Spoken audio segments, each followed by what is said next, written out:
سر اچانک ہی 4 ad hoc ججز کی کیا ضرورت پڑ گئی قاضی صاحب کو؟ 8-5 کو 9-8 کرنا مقصود ہے. اچھا صاف ظاہر ہے کہ یہ بدنیتی اور بددیانتی پر مبنی ہے.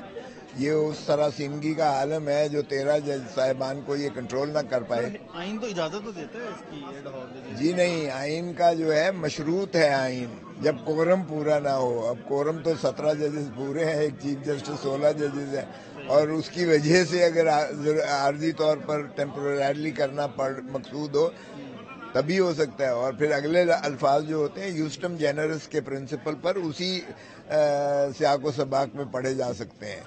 سو یہ کوئی ایسا قانون جو ہے آئین گنجائش نہیں دیتا ہے کہ آپ 4 ججز 3 سال کے لیے رکھ کے جو 65 سال کی عمر ہے وہ 68 سال میں آپ اپنی ریٹائرمنٹ سے 1-2 ماہ پہلے.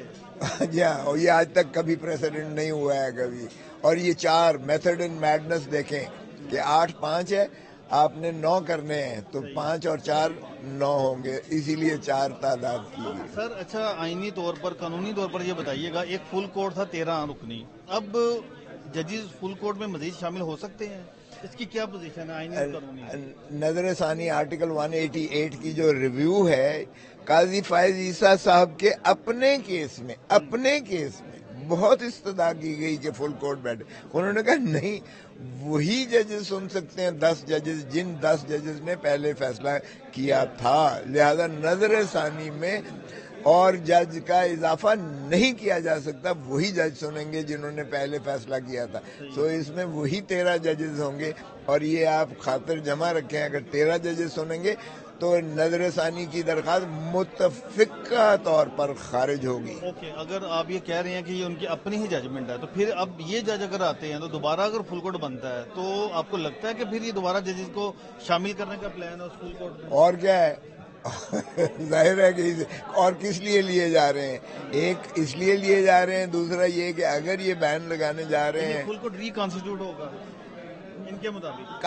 ان کے مطابق تو یہ ہے کہ نمبر 1 ریویو میں ان ججز کو جو ہے اضافی شامل کر کے تاکہ وہ 8-5 کی جگہ 9 ہو جائیں ان کے حق میں، یعنی 9-8 ہو جائیں تاکہ یہ اس کو اوور رائڈ کر سکیں.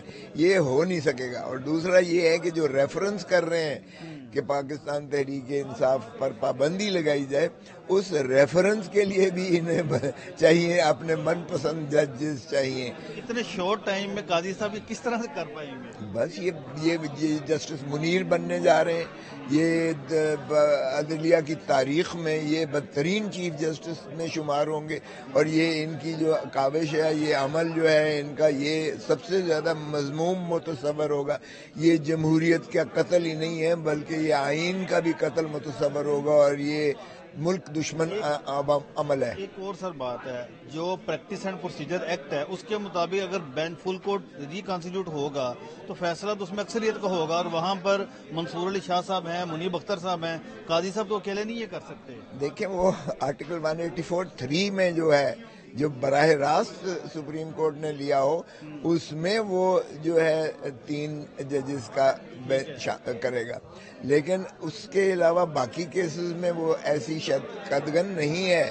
سو وہ چیف قاضی فائز عیسیٰ صاحب اپنی مسلط کریں گے چیف جسٹسی کے جو ہے عہدے کو. اختیار ان کا ہے، میری نظر میں نہیں ہے. ان کو کرنا چاہیے، لیکن وہ جس طرح سے بلڈوز کرنے کی وہ کاوش آپ نے دیکھا جو ہیئرنگ کے درمیان میں جس طریقے سے قاضی فائز عیسیٰ صاحب نے، چونکہ لائیو سٹریمنگ ہو رہی تھی، جس طرح اپنے آپ کو ایکسپوز کیا، اتنا بدنما تھا جس کی کوئی حد نہیں ہے. اگر کوئی بات جو ہے حسن من اللہ صاحب کرتے تھے تو جواب اس کا قاضی فائز عیسیٰ صاحب دیتے تھے. چیزیں اگر منصور علی شاہ کرتے تھے تو قاضی فائز عیسیٰ جواب دیتے تھے.